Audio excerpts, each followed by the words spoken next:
Hello and welcome back to another episode of the MindSets podcast. Charles, this is episode 65. Is it? How crazy is that? That is amazing. We are motoring.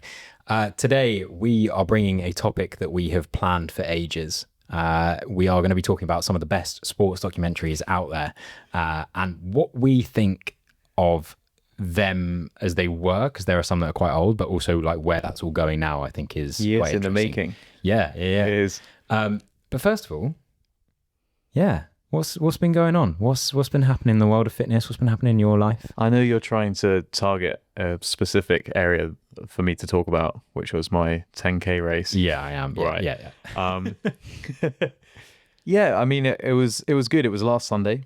I don't know if I spoke about the route or the event. I must have spoken about the actual event. You've spoken about the podcast. event because it was in the middle of nowhere. Right. But I think the most interesting thing, for those that don't follow Charles on Strava, I would recommend it because he chooses some of the most interesting running routes in races. This was nothing to do with me. This was event organization. But this was the inaugural Woolwich 10K. The inaugural. Which was, I mean, it was something in itself. It was actually a lovely event, lots of nice people, and it was well organized. But it was no Saucony Shoreditch 10K. I'll tell you that much for free. And I was really excited because it was in Woolwich. It was down the Thames path. In my head, it's going to be super flat. This is going to be a good time for me to set a fast 10K. In the middle of the race, they just run you up a hill for no reason. And it's like, it's so steep. It's like a spiral up this hill just to go back down. Before you actually messaged me about it, I obviously went and looked at your Strava when I knew you were done. So I went and looked, and I saw in the middle, there was something weird going on. And I was like, oh, clearly the Strava map's like fucked up. Yeah. It's just like a weird blip. And sometimes it does that. But I zoomed in, and it was a perfect spiral. The perfect. And I was like, what? How does this work in a court? How does that look like with people running past each other? And then I looked up where that was, and it's just a mound. Yeah, like like man-made, literally. Yeah. And it's like, it looked really weird. They were just like, make sure you run on the left. Oh, wow. So they didn't even divide the road? No, you just went up and then came straight back down. So you actually had to like turn around at the top and then come down? By divide the road, I think you're imagining this event to be slightly larger than it was. Okay, so it was there were 132 people running. So it was like, I'm sure there's thousands that run the Saucony. So this one's slightly smaller scale. And as a result, I came third. You came third? Podium finish, baby. Damn, I was going to say. Podium finish. Did you get a bronze medal? Did you get a podium? Well, I got a medal. But everyone got a medal and a banana and a bottle of water. Oh, wow. You took care of you and your... I'm going to have to show you after this the photo of the registration because it's literally behind a sports centre and someone has handwritten the sign registration here on like an old cardboard box and just slapped it on the wall. So it was like, it was low key, but I'm hoping this could be the start of great things for the Woolwich 10K. Do you know what? That sounds like a secret invite only event that you podiumed in. So... And now, when people say, how did it go? I just say, well, I came third, and no one then asks me what my time was. They just assume I'm rapid. Yeah, true. Yeah, it was just over like 30 odd minutes. But, yeah, somewhere just above like the high 20s. But generally speaking, considering the fact that there was just the roguest spiral and hill in the course, happy with the time you did get? I wanted to break 40. Yeah, which is quick. Yeah, which I didn't. But I don't want to blame it on the hill because I was struggling anyway. I think I would have struggled to break 40 even if it was a flat course. So on another day, I probably had better legs and could have gone a bit faster. But overall, it was a good experience and was kind of just an ad hoc. Let's see what my 10K is at as I now enter full-time high rocks training for London. I mean, it's actually quite close. I'm going to say between like 12 and 15 weeks. Yeah, it's quite probably, scary. I think 12 weeks is September 15th. Yeah. And by think, I know. And remind me, is that for your prolos, your pro solo debut? Debut. Yeah. Big one. Feeling happy about that or like? I'm actually super excited. I'm trying to like, no expectation. It's the first time I've raced in the pro category. I want to go and enjoy it. And don't put any pressure on it. But I've within saying that, I've got the most rigid training routine from now until then, so if I don't perform I'll be severely disappointed. Oh nice. Yeah, cool. But there's no pressure. Low bar. Well, of things that have been going on in terms of running where people have achieved certain times this week, I'm going to let you introduce this news because a world record has been broken. Yeah. Sabusio Quebecer. Thank you. That's what you're going to do. You're trying to trip me up on that. No, I was just I checking know. to see if you were going to say it Oh, right, right, because I was obviously going to say it Yeah, right. obviously. But no, what a man. He's Mental, run wasn't it? 100 kilometers Yeah. in under 6 hours, which for those of you that can't do the mental maths right now, that's an average of 3 minutes 36 per kilometer for 100 kilometers straight. Crazy. Yeah. There's so many things to unpick here, and I don't really know where to start. The first thing is that it was so low key, and it just it popped up on social media. I think I'd heard of it. I don't even think I'd heard of the attempt before it had been announced. So I don't know when the official attempt was happening. What I saw on social media was that Adidas was working on this project, and it seemed very similar to Nike trying to do the sub 2 hour, that sort of thing. But I saw it, and I saw a guy who was the current world record holder. I think he had it in about 6 hours, 5 minutes, saying, I'm pretty aware that my record's going to get broken, but... because he ran it as well. Yeah. He was one of the five. So he was like, but I'm hoping it is going to be me that does it. That's what I saw, was a bit of hype for it. And I was like, oh, I wonder when this is going down. I know it has to be soon because Adidas wouldn't want to announce it and then someone else beat them to it. But it's got to be coming up in the next sort of few months. Yeah. It was 3 days later. Yeah. And I had no idea what was going on. Amazing. Yeah. The physical feat is just extraordinary in itself. 3:36 for just under 6 hours. That's I think the maddest thing about that is that I'm thinking of that as 3:36 is insane speed to be running. But if that's your average, considering towards the back end, he's obviously likely to have tailed off. Yeah. That means for the most part, I would imagine at least a marathon, he's probably running sub 3:30. It's crazy. And he's also having to then take on fuel, which obviously you would in a marathon, but you're doing more fueling over the course of that amount of time. There's just more components to go wrong and potential pitfalls. But I hope that, because again, I knew we were going to talk about this today. I've been researching it and looking up about it and just finding as much as I can about it. There isn't all that much about out there. Adidas have this detailed breakdown on the equipment, how they developed the shoe, how they developed the suits that they were wearing, who was running, but there's not all that much other than a one-page article on Adidas that I could find really as an official source.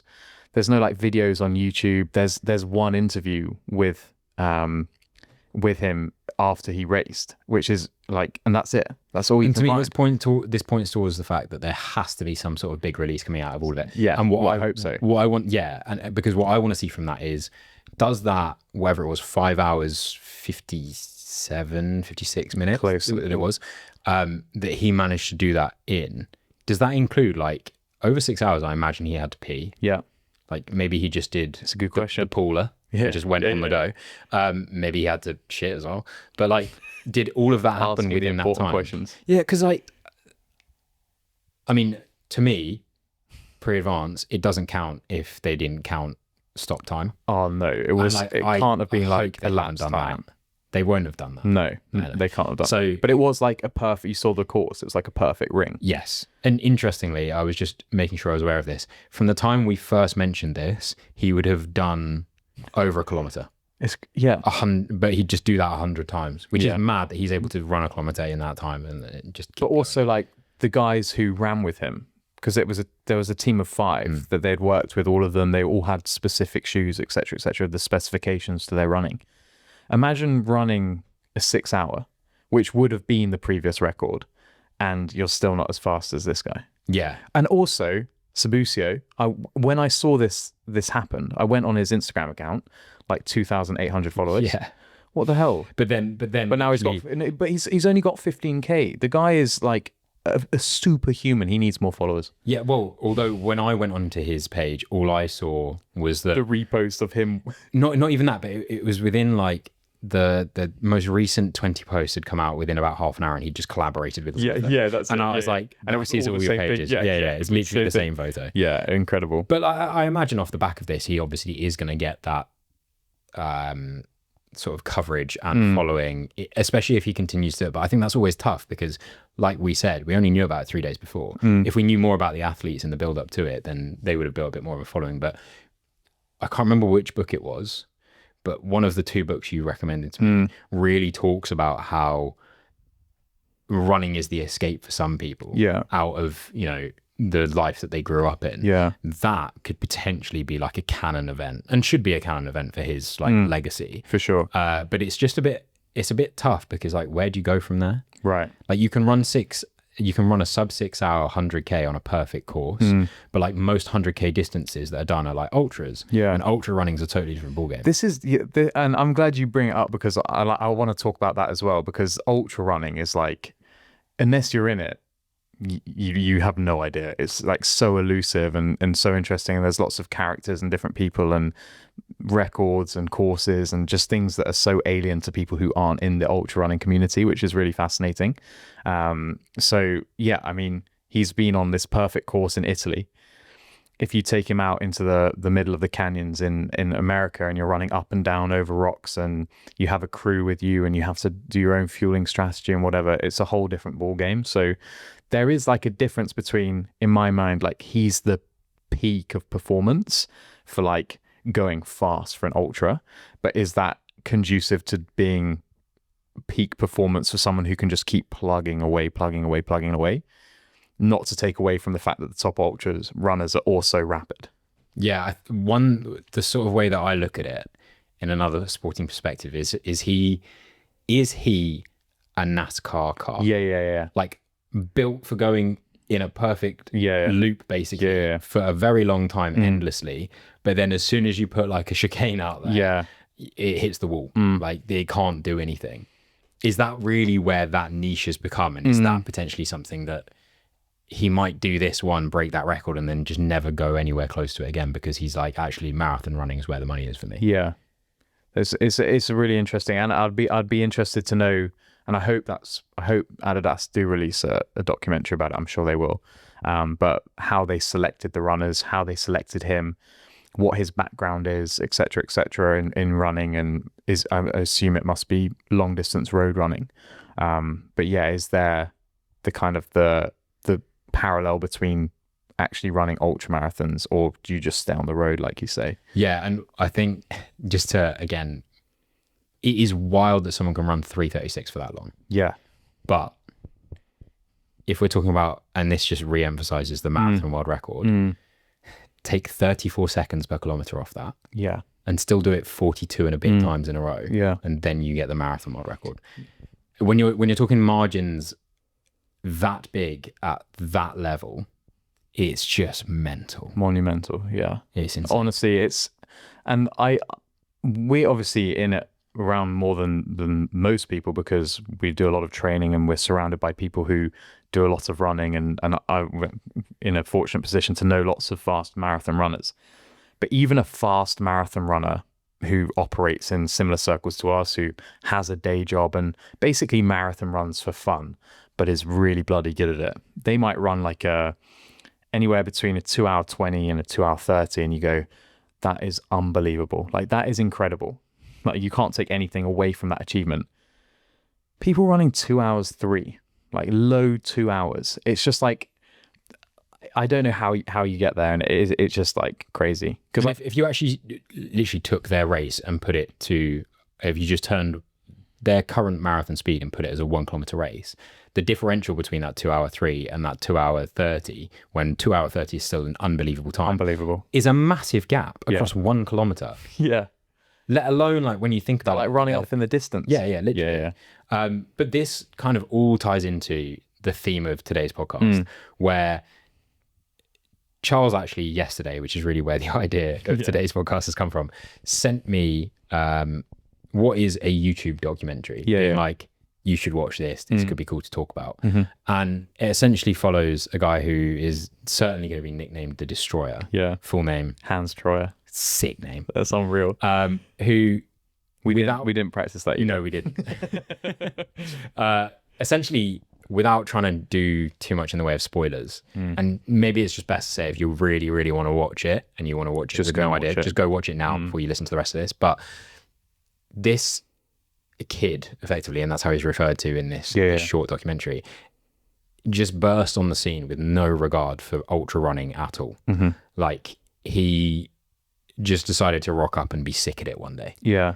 And then it was a bit of a journey over the fact that he wasn't that experienced and made quite a few mistakes. But there's so much to talk about here. So you kick us off with this, and I'll follow your lead on things because I have things to weigh in on. Yeah. That happened through his journey. Well, it's a kind of that fascinating thing where there's so much about ultra endurance and ultra racing that just you don't know or understand. And even watching this documentary, it follows Hans, but you don't actually really get too much of an insight into anyone else in the community or whatever.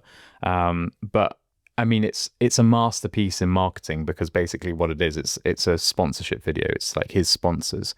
I think it's Hyperlight, which is like a performance supplement that you take during a race, and follows the fact that he's unsponsored, and they message him on Strava, obviously, and go, "Do you have a nutrition sponsor? Like he must be so good. He must have loads of sponsors." He's like, "No, I don't have any sponsors. I literally have zero sponsors." And they're like, "What's going on? Let's work together." And it's a really cool partnership because, and again, like, I'm just gonna spoil it. He in his second race that he goes and runs, he runs himself like into the ground to the point where he's then in hospital for 12 days after the race with severe rhabdomyolysis. Yeah, myolysis, however you pronounce it.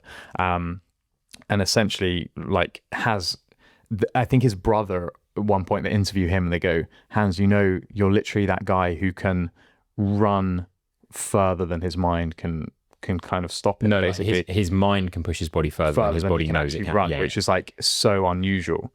And I don't know if that is actually true, but like he has the ability to run a long time very quickly. Well, what was really interesting, but literally based off like what happened to me 2-3 months ago, I was watching this and they were talking like, "Oh, we didn't really see him fueling," and I was like, "Oh no." Here we go. Like, here we go. I remember this. I remember just refusing water as well. And then he crosses the line having won. And then they like, oh no, he didn't win. No, he didn't win. He came 10th. Yeah. He was really disappointed. Yeah, Still, like, this was in his first year of like competitive ultra running. So he gets in the car, they start driving away, and then they turn around and come back to the event so they can go and see like a medic. And he goes for a piss basically, and it's like Coca-Cola colored. And I was like, oh shit, like I remember that. Yeah. Obviously I took the decision that I'd be fine. And then like watching that documentary, I'm like, God, like maybe I shouldn't have done that. Yeah. But then at the same time, I obviously didn't run. There's levels to the duration. Yeah. Like I'd done a 1 hour and a bit event. He had run, I think, another 20 miles from when he last actually fueled himself, which is like totally different. Yeah. We're talking like an hour and a half, couple of hours. It was like 100K, wasn't it? Yeah. So like he had done a completely different event, but then seeing the result of that was like, for me, I was watching it, I was like, this shit's so dangerous. Like he was hospitalized, he was there for a while. Basically, and when they're explaining the symptoms and what happens when you have rhabdomyolysis, because your kidneys essentially just stop any sort of ability to remove waste product, there's just random waste fluid in your body and it can't go anywhere, and it literally like starts sitting on the lungs and like filling up it, like you can die from it. So it's like exercise induced, and it's really dangerous. So I don't know if there's a helpline or something. I don't know what I'm trying to do here, but if you have symptoms, I'd definitely go and see the specialist. Yeah. Okay. So just fire off quickly. Symptoms: you feel lightheaded, you look pale after an event, and you feel like you've got no energy, and then you realize you haven't pissed or done more than that the entire time or for quite a long time. Yeah.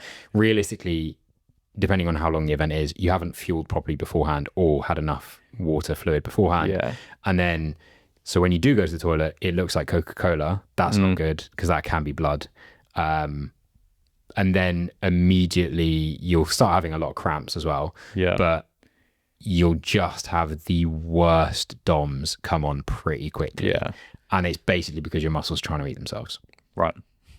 So like that's when you should probably go and get looked at from personal and the experience of that. And if you want to see it seriously, then go and watch this documentary for sure. Yeah. But off the back of that, that's when he started to make his name for himself. And the reason that the guys with the brand were so interested in him, kind of liked him, was the day before that event, he went and did like a shakeout run, and he was like, it was something like Coming For You Jim or something, and Jim is a very famous ultra runner who currently held the course record for that race, which the next day he went and broke the course record, which was a prior race before the rhabdo thing. Yeah. But like they jumped on him then he goes and does this, and it's like, they're like, who's this kid just calling out the greatest of all time? Like, you don't do that. And then just like literally running himself into the ground. Yeah. And then that was also the highlight for them, where it was clearly something he needed help with. Yeah. Which really helped them get into working. Yeah. Which is like a nice collaboration. Yeah. And so then over the following year,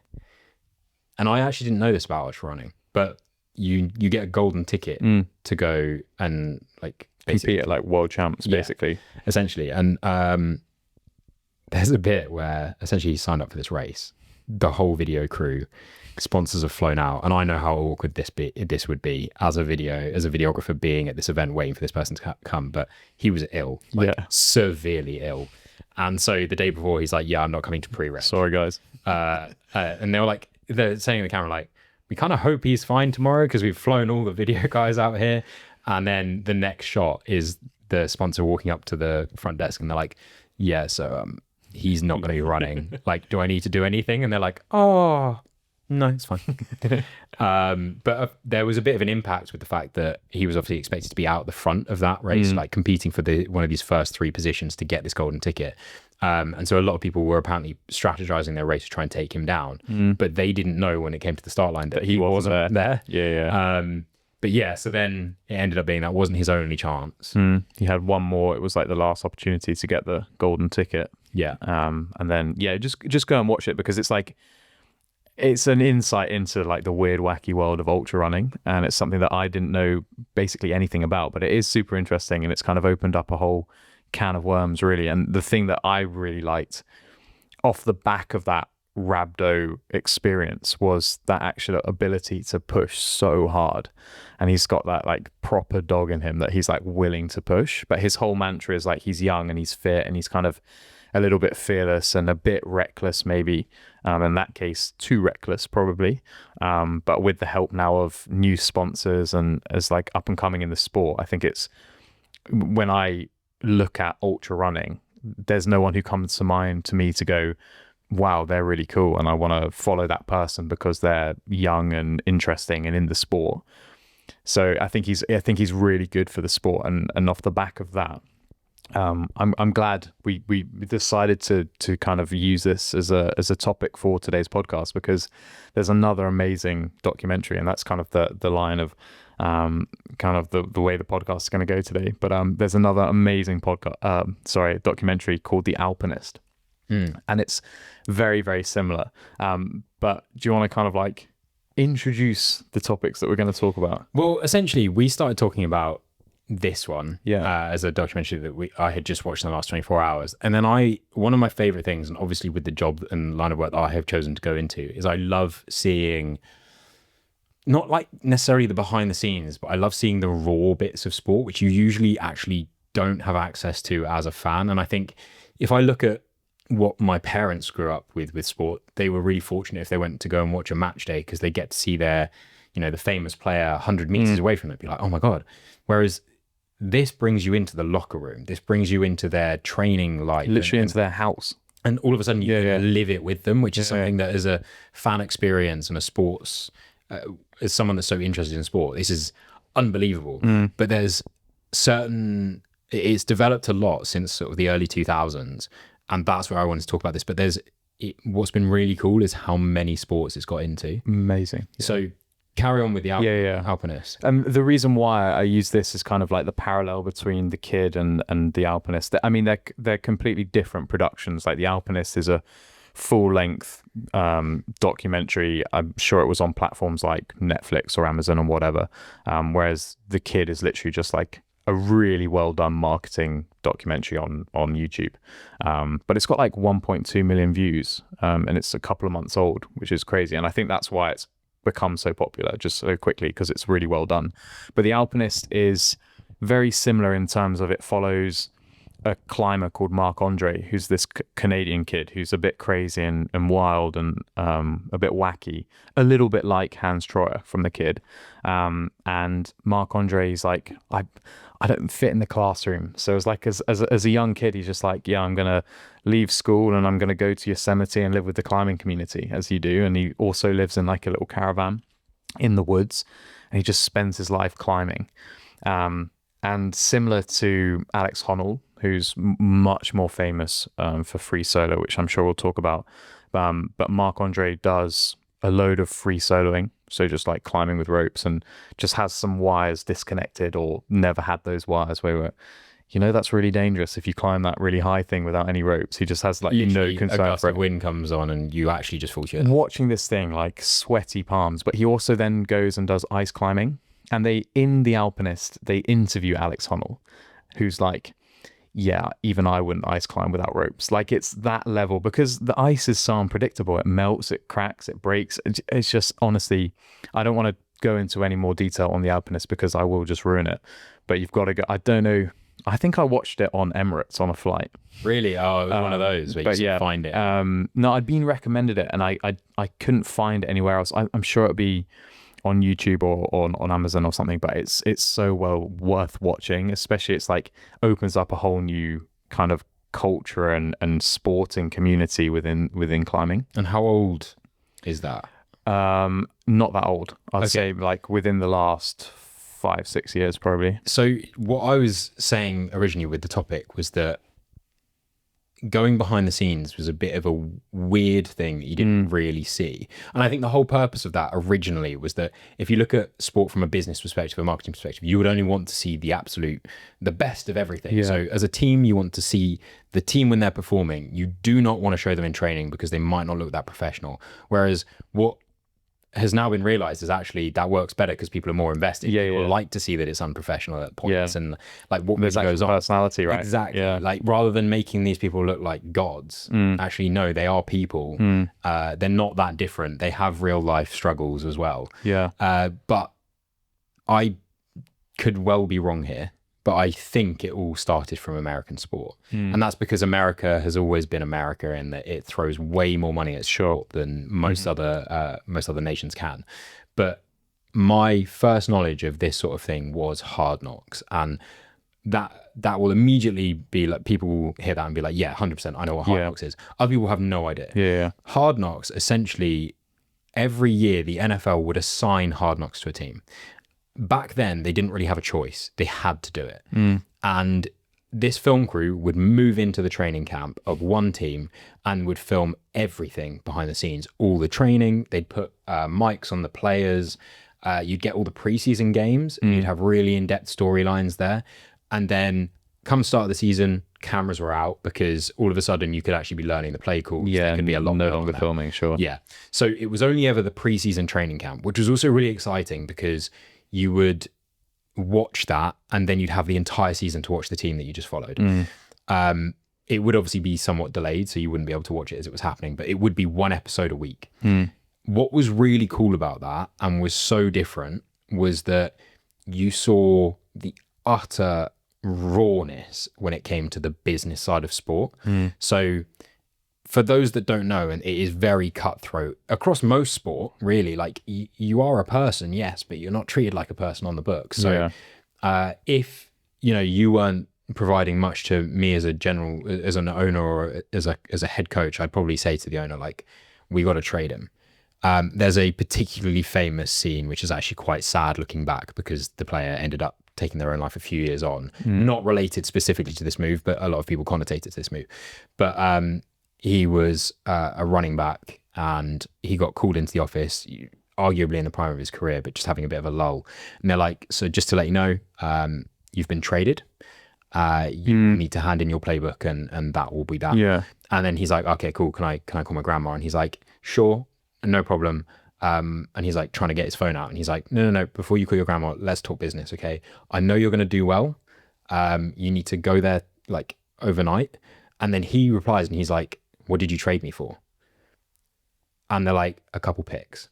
And in American football, they've obviously got the draft, and this goes for a bunch of sports, but you have your draft picks. So teams can trade let's say next year I know that, well, I might not know, but next year at some point in round one, I'm going to get to pick a player. That's just the way it works. I don't know when it will be right now, but I can offer my pick to the team so that when next year comes around, instead of me choosing, that team would get it, but I'm going to get their player right now. Yeah. So they literally got a couple picks, and it was basically them saying like, we don't really want you anymore, but we'll get something for you. And it literally is as fast as, hey, we've made the trade, you're done.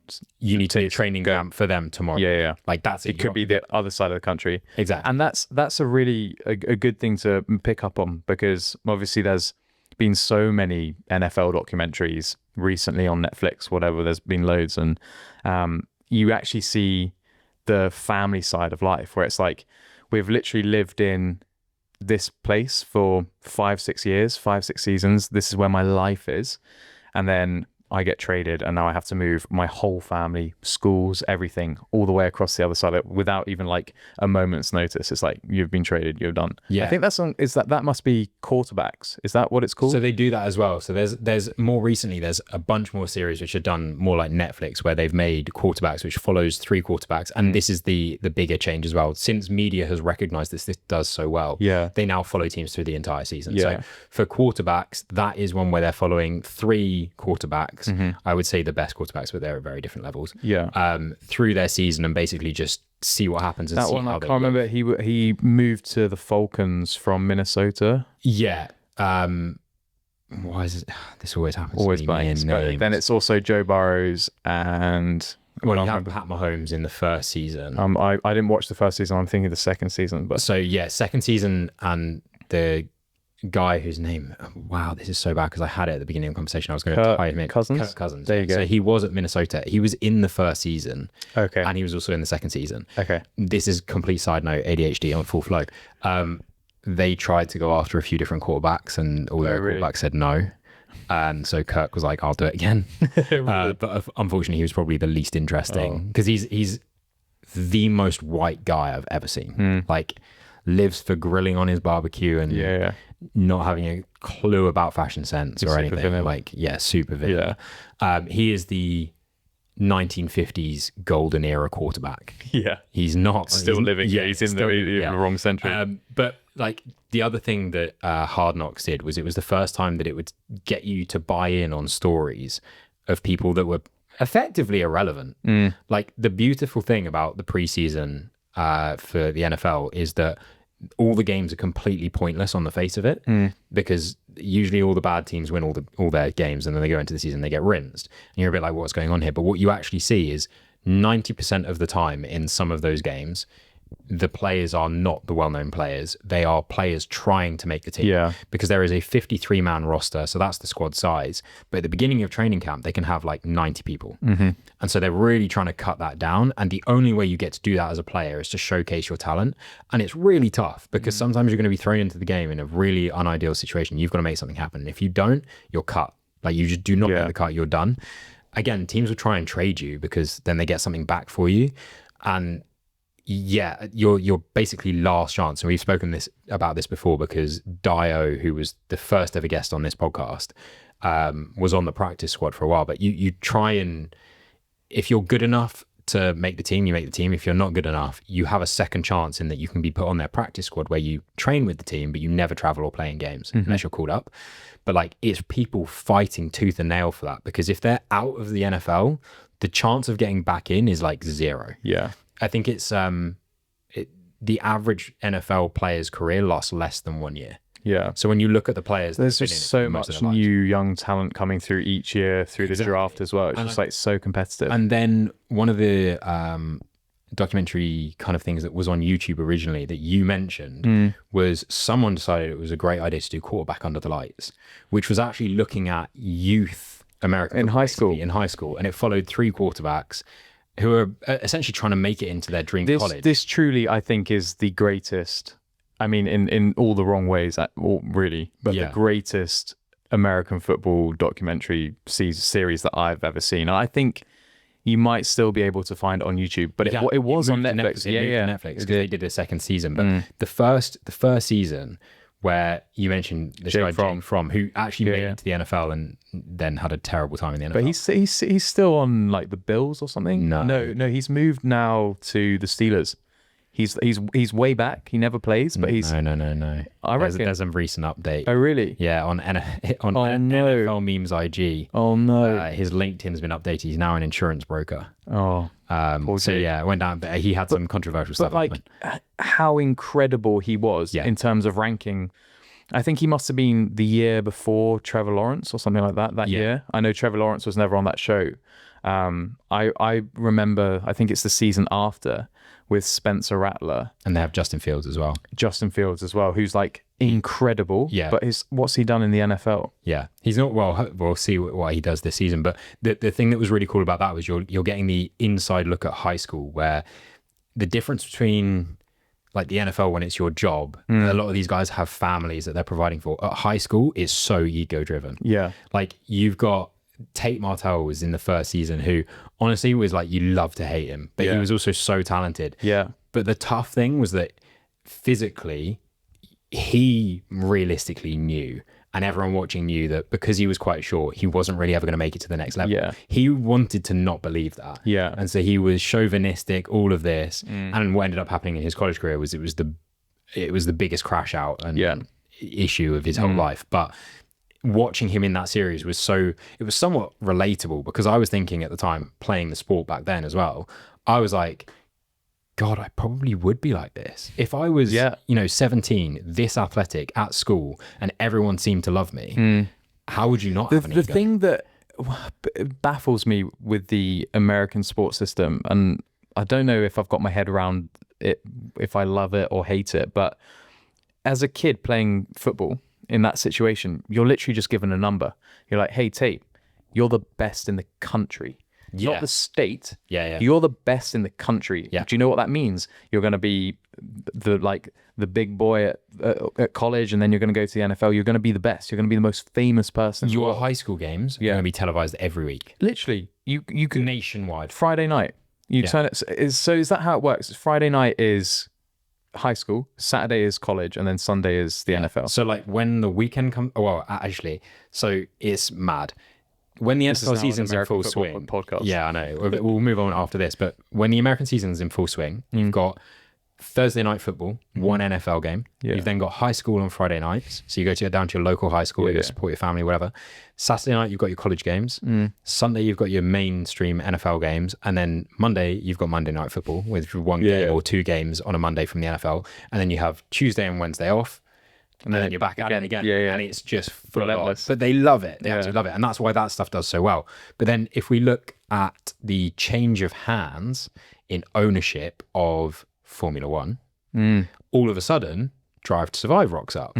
And they've basically taken what Hard Knocks and All or Nothing with American football, with Amazon, did, and then brought the same idea to Formula One. And if I'm completely honest, as a kid that used to love F1 and stopped watching it when it went to Sky. It saved Formula One. Formula One, I think, was dying in the water. Quite sadly, because if anything, the engineering was getting better and the cars were getting faster and the drivers were getting better, but there was just no coverage of it. That's so true, isn't it? And I remember pestering my dad to be like, why aren't we getting Sky? He's like, I'm not paying for it. Yeah. And I was like, well, that used to be our thing. We used to always watch the F1, and now how are we going to watch it? He's like, we're just not. And I lived for it. Yeah. I absolutely lived for it. I was the biggest Lewis Hamilton fan going, and then I just stopped watching it. Yeah. And then all of a sudden I still wasn't watching it, but Drive to Survive came along and I was like, oh, I can actually see what happened last season. Sure. And not only that, but you see, again, the proper politics behind the scenes. and the drivers going, how much they actually hate each other. Like, my dad would always be like, oh, they actually hate each other. And I was like, they can't, they're teammates. Like, what are you talking about? But that was like the beauty of like old school F1, where you have like Schumacher running down the pit wall to like hit David Coulthard because they'd crashed or whatever. It's just like that's like the glory days. But yeah, Drive to Survive has like really made it popular and mainstream, and more people now understand the sport a little bit better and the dynamics within the teams. And as a result, F1 is literally like everyone watches F1 and everyone loves it. I'm not going to plaster stereotypes of what men and women should be interested in or why they might have different interests generally, but what I have definitely noticed is the impact of Drive to Survive has brought way more female engagement with the sport, because I think it hits different things. For guys, maybe we're more simple. We can watch things go round in loops Yeah. endlessly and just be satisfied by that. But having a bit more context of drama and what the meaning is, and a bit more behind the scenes, brings in a totally different like crowd. personality in the actual drivers. Like you understand it's more than just a helmet, and there's actual personalities behind it, which is the really cool thing. And also the next level with the team principles, where it's just like, often they sat on the pit wall and they're like, do you have a personality? But actually there's so much behind going on in there. So it's been cool to, even from someone who watched and followed Formula One for years before Drive to Survive, actually getting the opportunity to see more of the behind the scenes stuff. And as further evidence of how this can grab a completely different crowd, I have never really had an interest in the Tour de France. Right. When I was growing up, my my cousin, aunt and uncle moved to France, and they would watch it. And I was like, this must be a thing because you live in France. Sure. And he was like, no, it's incredible. And I was like, no, it isn't. This is so boring. Yeah. Like, you're literally watching them ride along a straight road. It's not like they're doing laps. There's no pit stops, nothing. There are so many cyclists as well. Like, how do you know who's who? Yeah. How can you say one's winning when they're all cycling for however many days? Yeah. And then Tour de France Unchained came out, which, not spoiler alert, but depressingly, and I told you this, they've cancelled. It's not happening anymore. So the 2 or 3 seasons that are available on Netflix, watch them while you can, because apparently there's no more coming. Changed your opinion on cycling, completely, right? Like, I now understand the tactics behind it. I now understand the politics. I'm super interested in it. Would I know who Pogacar is? Probably. But would I know him like I know him now, and how much of a level ahead of everyone else he is? Absolutely not. And so that's become really interesting. And I've then started using these forms of sort of movies or documentaries to reignite former passions that I used to have with other sports. And I played a bit of tennis when I was growing up. Breakpoint on Netflix is pretty good. Full Swing, I enjoyed that. I'm not so bought in on those. I don't know if they're just done slightly differently. I wasn't so bought in on the Breakpoint for me, I never managed to get into it, but Full Swing, I love it. Like, I think that's brilliant. I think it's like the same level really as Drive to Survive, but I guess it's like different. Like, if you're a golfer and if you're into golf, then I think it's great. But there's so many now. You mention it, like there's so many that crop up, and we kind of brushed over All or Nothing. But All or Nothing was they've done the next step. They've from done rugby. They've done football, as we would normally call it, football. Because they followed, I think, Tottenham, Arsenal. I think they did Man City. They did Man City, and they're all amazing. And it's something you kind of touched on. There's so many people in the organizations that just don't get enough credit.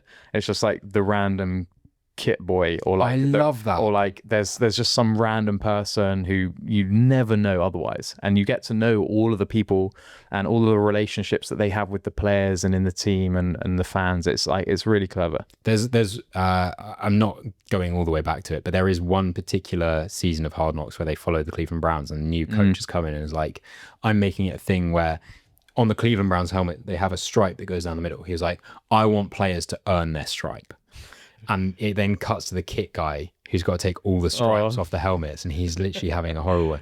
And then it's announced that they're all getting their stripes, and he's like, why are you doing this? Stripes back on the helmet. And you don't really realize, like, someone has to do that. There's not just a machine that prints like helmets. 53 helmets. And then it's the same when I'm looking at the Tour de France. I'm like, he's got a mechanical. And like a guy pulls over, which has got 4 bikes, and then he puts a bike down, and the cyclist starts cycling, and then immediately throws the bike on the side of the road, and they're like, he's giving him the wrong bike. It's like, how? You've got so many bikes to pick from. The best actually this year in the Tour, it kind of went viral.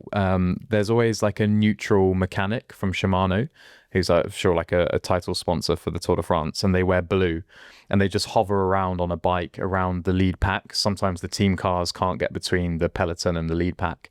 And it was kind of a bit of a ropey time. People were attacking. Pogacar hadn't really got a strong foothold in the race yet, but he looked the strongest. And at one point, he just I think he was behind Vingegaard or someone, but he lost his wheel, slid across the road, hopped back up, and his bike was completely screwed. This neutral mechanic jumps off the motorbike, runs across the road, gets the chain back on the bike in lightning speed, pops him back on and throws him back. It's just like, it was like F1 standard pit stop, and it just went viral because it was so smooth. But this guy like knee slid across the road to save Pogacar, and it basically saved his stage that day.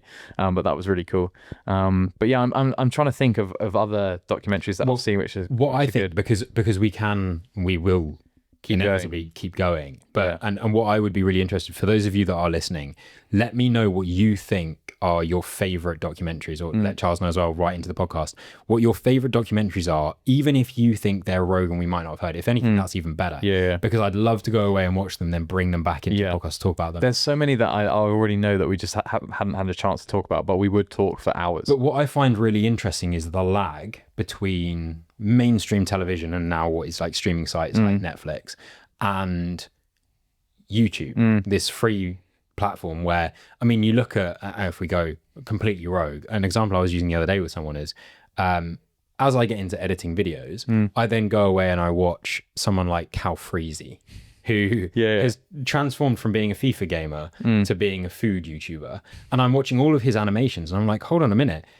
He has a floating United Kingdom with a route and an arrow going over. I'm like, this 10 years ago, even 5 years ago, would have been like, how is he doing all of this? Like, and it's obviously not him, but like the editing level is crazy. So then it's no surprise that in the same way that has happened, where you go from like television programs, which have crazy animations or whatever, to that just being on YouTube as a standard video, you've got the same in these like sports documentaries where brands and athletes are documenting their lives and their training in a way that's so accessible for us to watch now, and it's so easy to buy into. And some of the brands that are doing it best, not only that video that we've already spoken about, but obviously one of the famous ones for inspiration at the moment with how cinematic it all is, BPN, and in particular their Speed Project video where they race from California to Las Vegas through the night. That video, I don't know how many views it's on, but it's 1 hour 15 of pure brilliance. Their content team is incredible. It really sets the standard, and like it's just so I think watchable. Nick actually, like a couple of days ago on a post on his Instagram, gave a shout out, or he was talking about it on his podcast. He gave a shout out to, I think there's 3 guys who do his main content, and I don't know, it's a machine. Like BPN is a machine. I don't know if there's like a main team that does all of the BPN content, and then there's his personal squad that does his own YouTube, because they're pumping out Nick Bear videos, they're doing BPM videos, and then they've got all of their athletes, people like Lucy Davies and whoever else is sponsored by BPN, who are all getting their own content. Like, it's next level. And like I watched that as if I was watching a Netflix show. You just go on YouTube and like type it in, and then you just sat back on the sofa and like, this could easily be on Netflix. So we know at the time of recording this that tomorrow they're releasing their Backyard Ultra video from earlier on in the year, which has already broke the internet when they were just posting the stuff on their story and on general social media posts. So now they're putting this documentary out there, and like there's a lot of pressure on it. That's like kickstarted this like like phase of people being fanatical about ultra running. 100% it has. And like they seem to have done that quite a lot recently with a bunch of different things. They've really seemed to have timed it right, which is really smart. But maybe it's actually as a result of the production they've got. But I know for a fact that tomorrow evening, I'm going to be sat there, and that is, I've planned my day around it. And it's on a free streaming site. I'm going to sit there and I'm going to watch this, possibly with a bag of popcorn. And I haven't thought about anything really like that for such a long time, when it would be like, I know that, I mean, this is a really bad example, but like Planet Earth, when that came out, was such a big thing. And the first episode was coming out. Last time I watched it was like that, was at uni. Me and my mates, we'd go get some bags of popcorn, sit and watch this thing. But if it was like the big finale of a season, or like a big thing you're expecting to watch, like you do that. And this is on YouTube. Or like a sporting final or something. And like I'm so already bought into, because I know that it got down to these last 2 guys that just were going head to head, and I know I've seen some of the thing. You already know the outcome, and I just want to see what happened. Like, how did it happen? Because it was really going on. You got loads of content from it, but it was still quite elusive, and lots of stuff happened, and there was a big rainstorm. I felt like I was on the outside, looking in, and I'm ready to be brought onto the inside. And you were so jealous you didn't get the invite. 100%. Well, so jealous. I'm not even bold enough to put my name in the hat for it, because I'm actually quite scared that I'd have to turn up and give myself rhabdo. Run 200 miles just to make 20 laps. But you get sucked into that whole thing, and you're like, I wish I was a part of the BPN crew. Yeah. I wish I lived out in Texas and One day trained. when BPN actually Topless comes to the swimming UK, there. mark Yeah. my words, I won't do it. Now we need to move on to another key element of our podcast, which is obviously the grind my gears. Yeah. Weirdly, after what we've been talking about, I feel so positive. I know. And so I'm going to have to really lower my tone. Let's start this off. Let's start the gears turning because we've had someone give us one, which is going to upset both of us. All right. So Buckle up. a few days ago, I ran So into... you're going to tell me who this is? Not publicly, but... You don't know them. Okay. But a few days ago, I ran into someone called Hannah. Oh. She made a comment. She actually got shouted out. Yeah. Well, I'm not going to say her surname. That's a bit rude. But Hannah decided to make a comment about the fact that summer was over. Okay. Because we've basically gone from like really nice weather to a range. It's like, oh, well, that just means we're one step closer to all the men that think it's okay to wear shorts in sub-zero conditions. And I was like, Hannah, you are unfortunately preaching to the damn choir. That is me. she really grind my gears. Well, I can like- see it. Like that was her grind my gears, and it grinds my gears that people have an issue with that. Concern yourself. If you're cold, put something warm on. But for me, I'd be interested to know what you think of this. For me, as it gets colder, I go from t-shirt and shorts to hoodie. Yep. Still t-shirt, but hoodie over the top, Yeah. still shorts. Yeah. Same. Then it's long sleeve top, hoodie and shorts before I even think about putting anything over my Really? lower half. Yeah. I go gilet hoodie. Never a finance bro though, so that's not an ick. Oh Yeah. no, the gilet's cool. Gilet, do you know what? If you That's get going to be someone's grind my gear next week, isn't it? 100%. Finance No, pros your will legs win. never get cold, man. You don't need, and maybe this is also a guy thing because we typically have hairier legs. Maybe. But I very, very rarely feel the need to wrap up. Although, I'm usually wearing trousers out of like, I'm going somewhere where shorts are not socially acceptable. I've argued that my body's thermostat has been broken since I did live in the Alps for 6 months. Oh, really? Where like you're running in and out of the hotel pretty hot. Yeah. So you're in shorts and a t-shirt. Yeah. And then you realize you've been having a conversation outside for 15 minutes. And now you're cold. Well, no, you're not. But you're like, I should probably go inside. Yeah. Don't know if I can feel or whatever. But no, I will the be second wearing. problem. I will be wearing. And do you know what? It saved me so much in investing in jeans and stuff like that yeah. for the winter. Like I wear jeans. Jeans is supposed to be smart casual. Jeans is smart for me. Oh, super smart. Super smart. Super smart. If it's a jeans event, you're fortunate. People would be shocked at how infrequently I wear trousers or jeans. Yeah. Yeah. It's just, it actually Or feels that's weird. Something that's not sportswear. Feels weird on my knees. Yeah, I'm into shorts. And do you know what's so I just weird about like you saying shorts? this as well?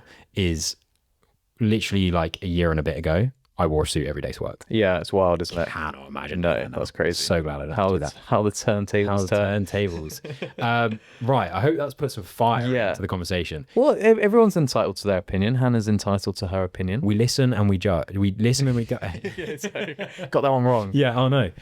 Go on then. Hit me with your grandma gears. My first one is not fitness related, and it's actually to do with social media. And it grinds my gears. When Is it the fact that 64% of people that watch this on YouTube aren't subscribed? There's your cue. Yeah. And also, you can now subscribe on Spotify. You can leave a rating. We've got 14 5-star ratings. Don't be the 15th person that leaves one that isn't 5-star. Hannah's Hannah's going on there right now. But if you want to leave a review, do so at MindSets Podcast.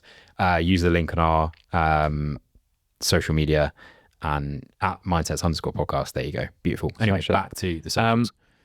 It's so trivial.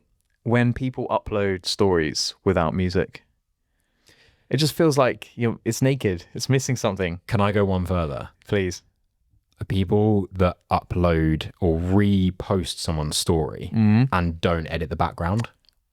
Oh, mate. And it's like some random color. It's like, oh yeah, it's basic. Like Instagram does a really good job of color matching, but like all you have to do is press the draw thing and choose a color, hold it down. Yeah. And then it's done. Yeah. I bet that's a hack that people don't even know. You are king of Instagram story hacks, actually. You showed me about the sliding color bar changing. Maybe there's something in that. Yeah. But I don't. It's maybe because when I like an elaborate story, and all of my stories, like maybe the insight into my life now. When you go onto my stories, when there's music there, typically it's related to something. I haven't just randomly chosen the music. It's very infrequently. you know, if it's like someone's posted a photo of their dog and they put like, who let the dogs out? And it's never like It's that. not like that. No. Yeah. But it's like the music has relevance to the person in it or the place in it or the time that I took the photo or whatever. It's my favorite music. So there's always hidden meaning. It's never a coincidence. Sunset, Zach Bryan. Something in the orange. So then when I see a story without any music, I'm like, yeah, but you're missing like 50% of the beauty of the content. Yeah, it's like easy, low-hanging fruit. If I'm on the tube, for example, and I have to listen to this horrible screaming sounds while I'm looking at your lovely picture of your dog, I'm not appreciating it. Yeah. Put a nice song on my AirPods. So that's got the gears turning. You know when someone does a carousel post, but they've put together photos with different aspect ratio. So they've got like a 9:16 and then like what's the other way around? 69. Yeah. And then like a 4:5. And they don't match. Some people's Instagram mine doesn't let me do that. Oh, really? Yeah. I can't do that. So like that's good and bad. Yeah. But yeah, it's just people need to take their social media more seriously. You're not allowed. Yeah. You're not allowed to do that. And also like using background on text on stories or even on like, there's so many like do's and don'ts for unsaid. If you're listening to this and you're like this, like you guys care too much. No, you don't care enough. Like they've got a lot of doesn't annoy you, but all of your followers hate you for it. They've got a lot of GIFs going on their stories. And don't get me wrong, I've done a couple GIFs. Yeah. But there's a time and a place. Yeah. It's for comedic value. Yeah, definite time and a place. Yeah, no, that's a really good one. I like that. Yeah. Just etiquette on social media in general. Yeah. There needs to be a course. Instagram should have just a basic thing on their page. Yeah. You go to Instagram and you learn this is how to Instagram. The PDF. Mine this week comes from he hasn't told me what this is, but he's really set it up. So it's really riled me up this week. I'm hoping it's really trivial. I have been trading back and forth with someone, essentially what is doing rounds, but in the fitness space, doing rounds typically means coffees. And so this person has bought me quite a few coffees and I feel a bit indebted to them. And I was like, okay, today I'm going to make the effort. I'm going to go and get them a coffee. Now that actually double lucked out. And this sounds really cheap, but when I got there, I realized I had a loyalty reward of a free coffee. That's the best. So, fortunately, the place was nice enough to give me my coffee, which was slightly more expensive, free. And then I bought the other one. So I bought that coffee. I took it to the person. And when I brought it back, there was someone else at this particular location that was like, where's mine? And I was like, I don't know how to say this, but I didn't want to buy you one. I wanted to repay my debt to someone else. I didn't want to begin you being in debt to me because this person, for context, and I'm speaking in a certain way because I don't necessarily know if they'll hear this, but I don't want them to feel that attacked. Just a little bit. I don't see this person anymore. Our timing wise with when they work and when I work doesn't cross over anymore, which means that I know full well, I buy you coffee, I'm not getting that back. Yeah. Ever. But I am too polite to say anything like that. So I was like, of course, sorry. What would you like? You went back? I left the coffee shop. I'd come all the way back to this gym. I then went back to the coffee shop like a little mug. And I took the order. It was a latte with a shot of vanilla. 7 a.m. This person has requested I leave the gym to go to the coffee shop I've just been to get an oat milk latte with vanilla. Decaf. £4.65. Wow.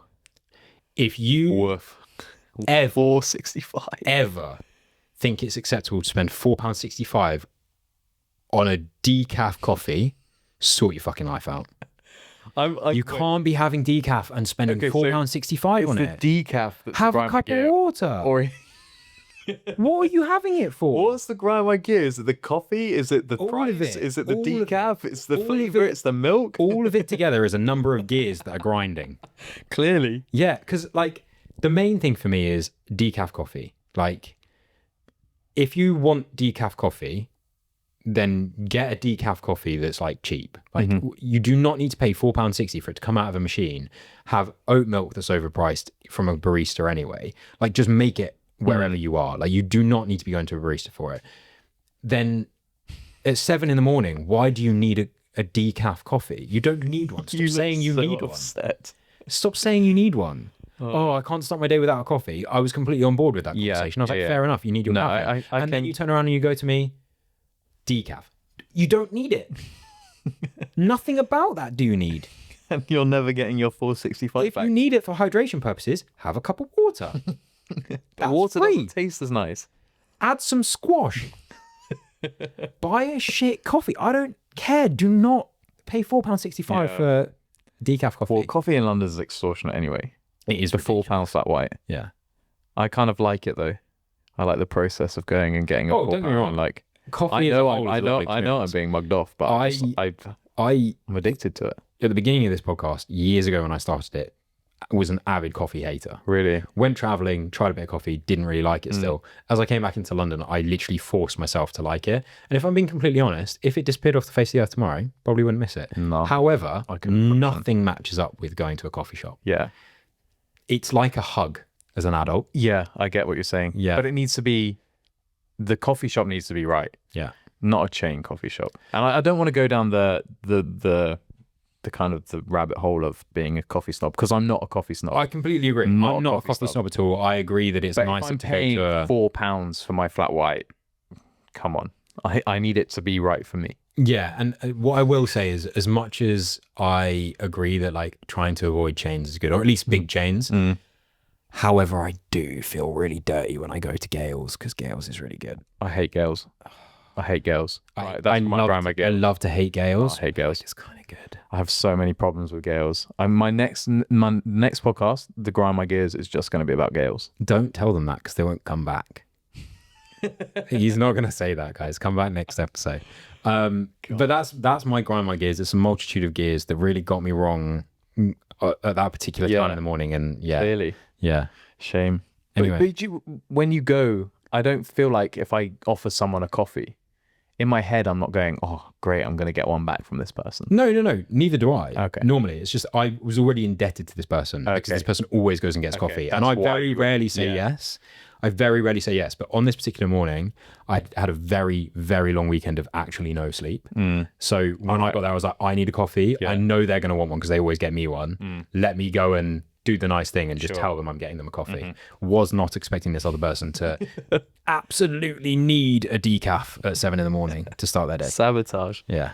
Shame. Absolutely not. Have you got any others that you need to get off your chest? Not for now. Fantastic. In which case, we can move on to what seems to be a new placeholder in the podcast. I'm kind of enjoying it, which is why we've done it. The food element. That needs a better name. It needs a better name. So if there's any sponsors that want to come in and provide the name and the provide the marketing food, team, yeah, we'll talk to the marketing team, see who they know. But we went to Sainsbury's today, and we decided to see if we could put together the highest protein meal deal that we could for anybody that's interested. Yeah. Which is most people, I'm sure. Which is absolutely most people. Where do you want to start? We've got to go main course, surely. Really? I was going to leave that to the end. I was going to work backwards. Perfect. Let's do the drink. Yeah, you're so wrong. Okay, so we'll start with the drink. That's the dynamic of most the people would MindSets expect team. this. So we have got a protein shake, chocolate protein shake, 25 grams of protein, UFit. Or actually, there's an umlaut on there. UFit. UFit. So do you want to try this? Let's go. Because I know for a fact, and some of you might not know, Charles absolutely loves Shake and Udder. At this point, it's a travesty that Shake and Udder don't sponsor him. But Shake and Udder have also brought out their protein version of their milkshake. So they have he's shaking his head. In fact, I'm not going to say that. Okay. He's withdrawn his comment that he was going to say. But Shake and Udder did bring out a protein drink that we were drinking a lot of. How does the UFit? Right, I'm comparing it to Shake and Udder. Sure. Which is arguably one of the best chocolate milks you can buy, if not the best. It's not even close to Shake and Udder chocolate milk. I try. But it's what I would expect from any chocolate flavored protein drink that I buy in the supermarket. It's not great. I literally looked at the bottle, and one of the words that's in bold is oat fiber, and that it tastes fiber. Like what's the word I'm looking for? It's just this doesn't have much substance. It's a bit watery, isn't it? And do you know what? this is funny. When I see someone buy one of these after the gym, I immediately assume you're new. You're new here. You have told yourself you need to have this. Yeah. You don't. You don't. Yeah, especially not that. No, not good. Why did you shake your head about Shakenada?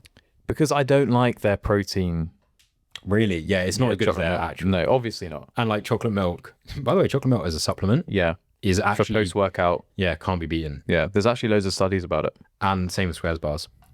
Is there studies about squares? People are trying to beat Squares bars as a fueling. Oh, I think I saw that going around on. Yeah. I'm really struggling to open this. Do you mind opening this?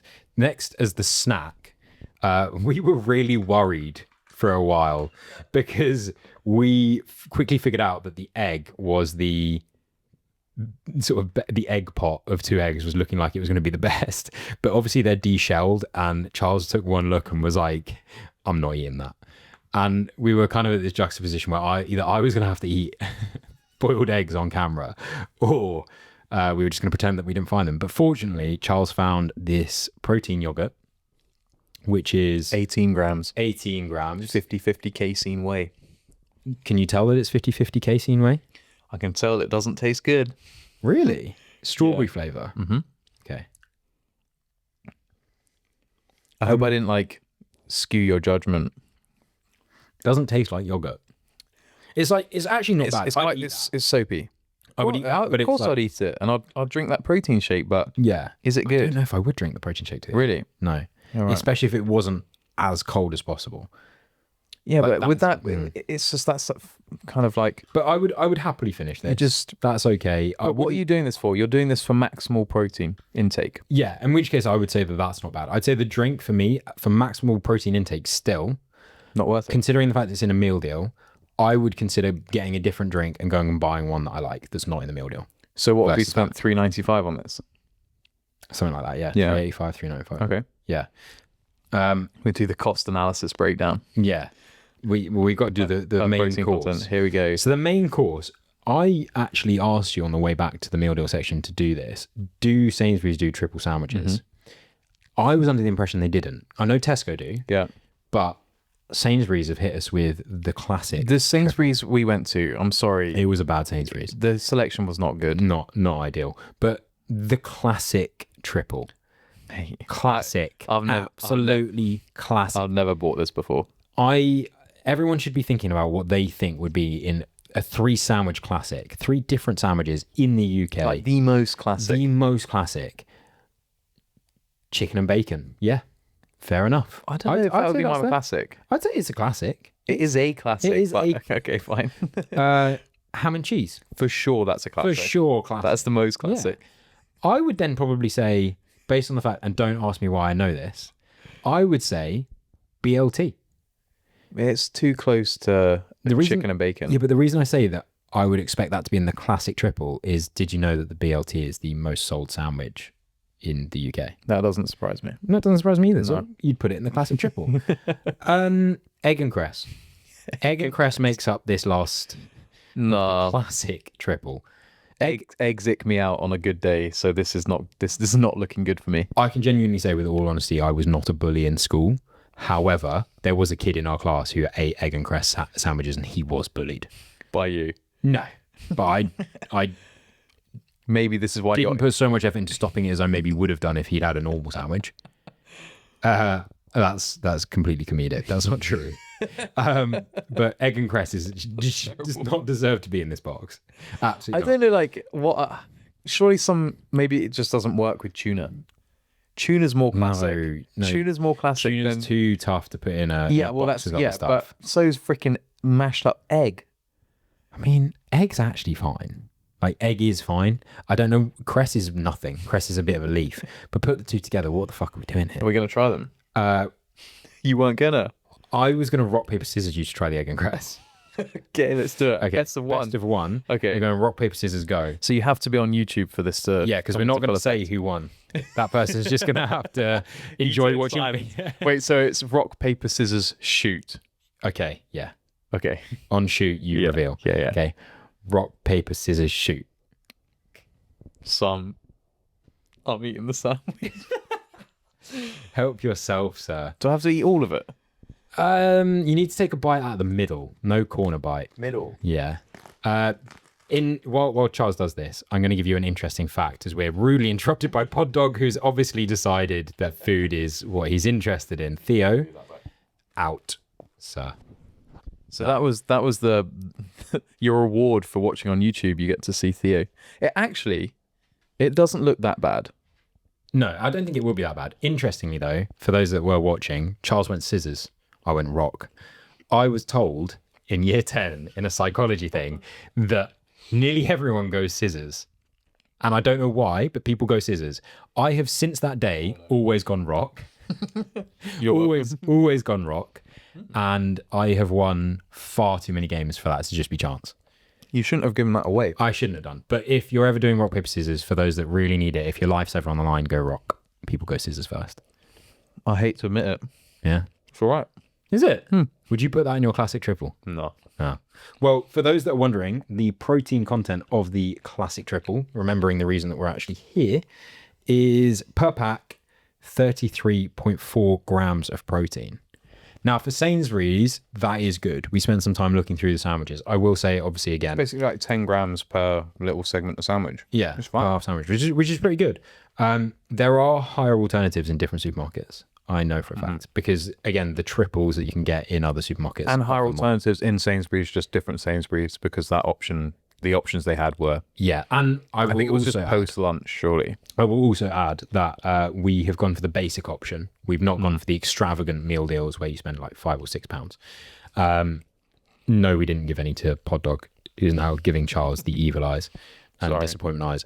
Anyway, we move on.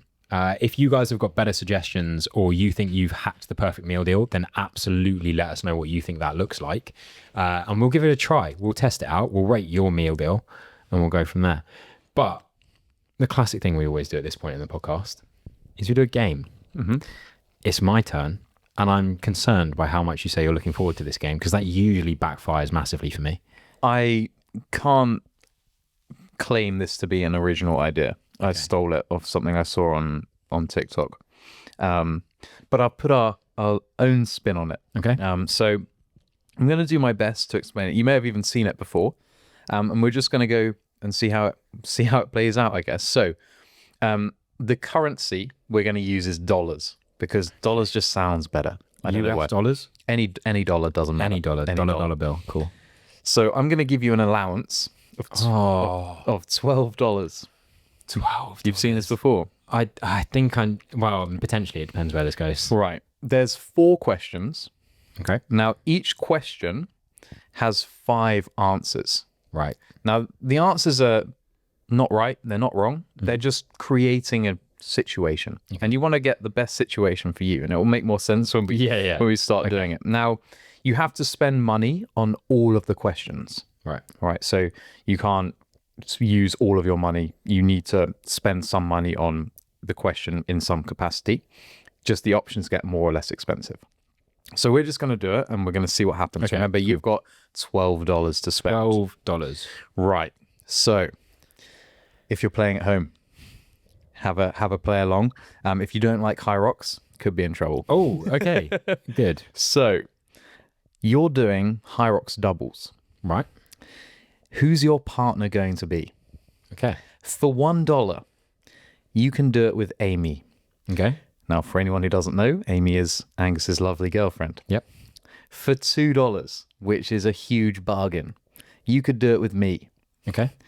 For $3, I thought this was going to go like all the way into like Jennifer Lawrence. Like I thought it was just going to go into like loads of people that are famous women that I could do it with. I'm glad you haven't done that to me.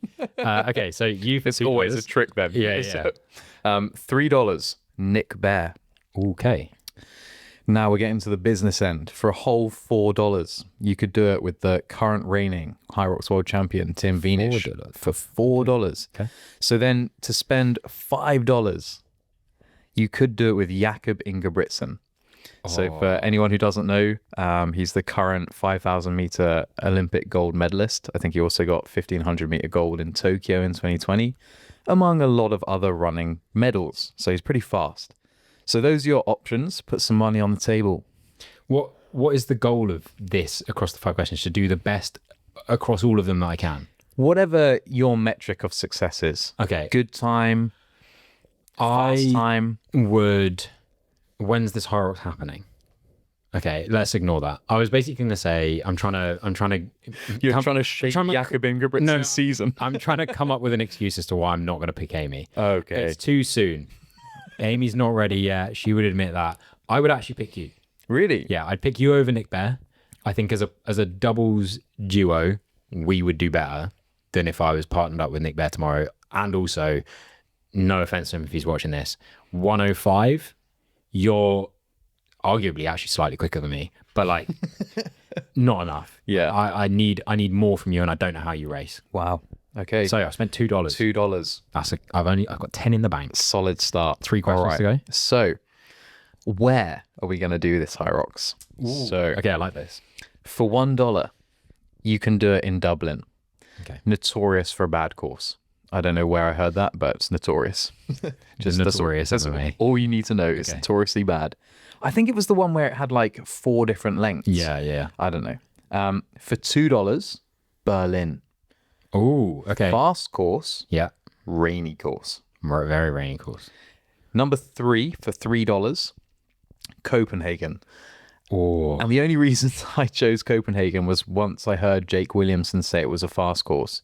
So I was like, Christ, it must be quick. But then I realized that every course is fast for Jake Williamson because he's rapid. So I don't know if that actually has any sort of validity. I know a few other people that said it's fast. have gone there, and their times have been above their other times that they've done. Cool. So there's Copenhagen for $3, so it might be a steal. But for $4, you could race at the London XL with the new layout with the 1K loop. That's big. Okay, that is big, yeah. That's big for $4. Now, $5 is a curveball. Mumbai. Oh, And you know why? it's tough. You Yeah, know yeah, why. Yeah. So for anyone who doesn't know, Mumbai is a less established location to race High Rocks. So as a result, the times are on average slightly slower. And as a result, it's a little bit easier to qualify for world champs. Big time. I think we are spending another $2. Really? We're going off to Berlin, partly because it is a fast course. We've seen that. Yeah. And obviously it's fast course for everyone. Doesn't necessarily make qualifying for world champs any easier. I'm going to bank on the fact that it might rain, it might not rain. However, there's 2 things to this. I want to run it because I like the idea of running in and out of planes. Yeah. I mean, we're going back to the engineering piece. I like planes. But the other thing is, I hope it does rain. Wow. Make other people slower, for one. Yeah. I feel like we're hard-nosed. We're going to run through that rain. Sure. But also, The plucky Brits. do you know what happened at the Warbles? Oh, you got rest. You get free rest. Yeah. We can let as many people go as we want. We're going to come into that thing fresh as hell, and we're going to do the quickest Warble split in the world, and then we might qualify. There's probably a loophole where it's like they've actually just fixed the course since last year, and there's now There's a roof over the Warbles. it's all inside. Yeah. All right, cool. So you've only spent $4. $4. Wow, you're doing well. I can't wait to splash the cash now. What shoes will you be racing in? Okay. What shoes? For $1, you can race in flip-flops. Okay. For $2, you can wear your trusty Jordan 1 lows. Yeah. For $3, they're probably sat downstairs. You can race in your Saucony Hurricanes. They're boats for anyone that doesn't know. They're great to run in for long distances, but they are boats. All right. So for a whole $4, you can race in roller skates. Oh, okay. Rapid. Now we're moving. Rapid. And for $5, you can wear Adios Pro 4s. Okay. We're spending $4. We're going on roller skates. Really? Yeah. Wow. Think about it. I reckon you can go faster on roller skates when you get good at them. We've got 8 to get sure. at them. But also, Oh, you're assuming I've got roller skates as well. we both do. Okay. Yeah. There's no way I'm having them and just waiting for you. But Loophole. think about the lack of leg fatigue. Yeah, for sure. Oh, but do you reckon you can do wall balls and roller skates and push a sled and that's a problem? No. It's fine because on the front of them, they usually have brakes. Okay, so you're So like you can up dig on your down into the toes. ground. So like, and people do tow wall balls. They Is there actually there must be a rule in the High Rocks rule book that you can't do it in roller skates? you can take your shoes off and you can cross the line. And as long as you carry them across the line, you can take your shoes off at the wall ball. Surely there's something that says you can't roller skate.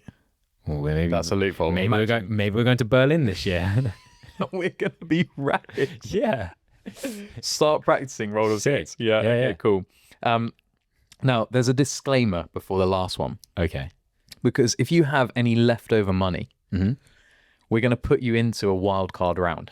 Okay. So there's a bonus category, and Okay. so for now you've I've spent spent $8, I think. you've got loads left. I've got loads. I've got $4. So just bear that in mind. You might want to spend it all, Okay. or you might want to save some.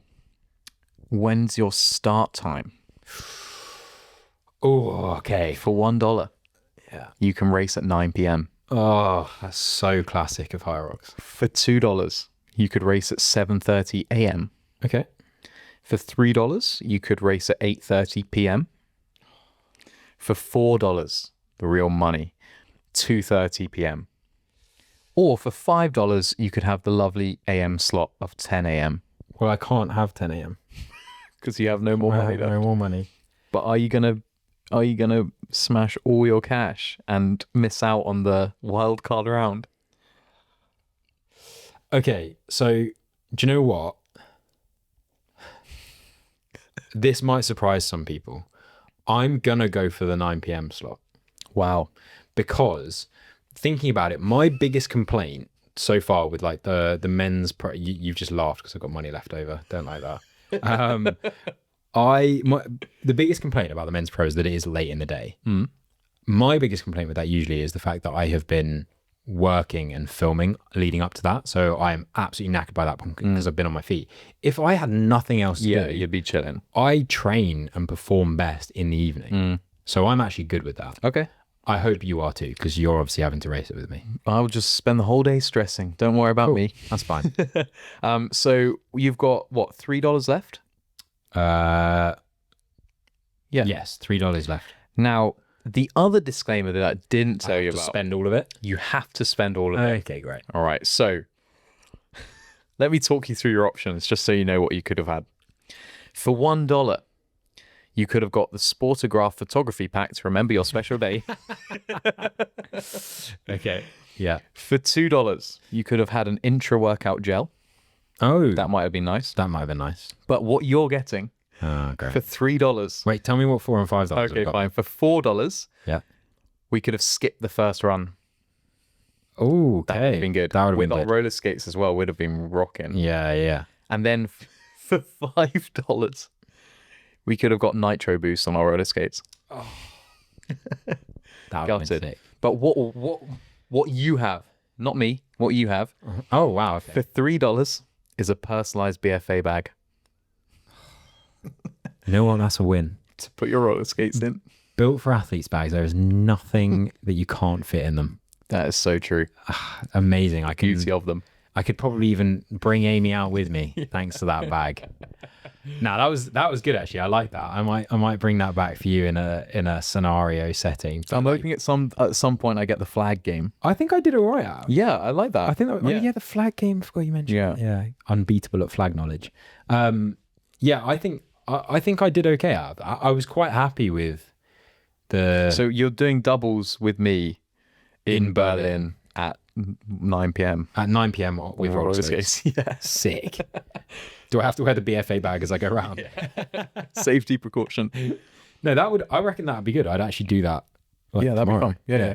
The only thing that I nearly changed my answer on was Copenhagen. Because Copenhagen, it was a sick city when I went there a couple of weeks ago. But irrelevant now, course speed, because you've got roller skates. Yeah, and in hindsight, I don't think I would have saved money to the last round. No offense, but I might have spent $2 on getting Tim Weenish as my partner. Although Yeah, offense taken. he doesn't look like he's a guy that could rock roller skates. I don't know. I don't think so. Never judge a book by its cover. He's too skinny for me to trust those ankles. They're gone. Its ankles are gone. Amazing. Well, yeah, I thoroughly enjoyed that game. I'd be interested to know what the listeners spent their money on. Yeah. For those of you that don't know Amy, I imagine none of you chose her, bless her. But if you did, let me know and I will keep an eye on you. But yeah, please do Money well spent. do leave your comments and let us know what you'd have spent your money on. I can't remember what I asked for your input on earlier. More documentaries. If you guys have got cool things for us to watch, please genuinely either hit them in the comments down below on YouTube or fire them our way on the social media. That's at mindsets_podcast, or you can reach out to Chucks directly at chucks_life_ and at Angus Cook all together. Likewise, if you're interested in any coaching support or anything from Chucks, ROXD Sport, you can find that through Chuck's page as well. Technically, the game sponsored by ROXD Sport, hence this week the Hyrox theme. There you go. Yeah. And there's some interesting things possibly coming up. We've already done one sim. Talks of another one. Talks of maybe more. We'll see what happens. So stay tuned in. Make sure you're following on all of those. And unless there's anything else from you, I've got nothing to give. I look forward to seeing you all in the next episode.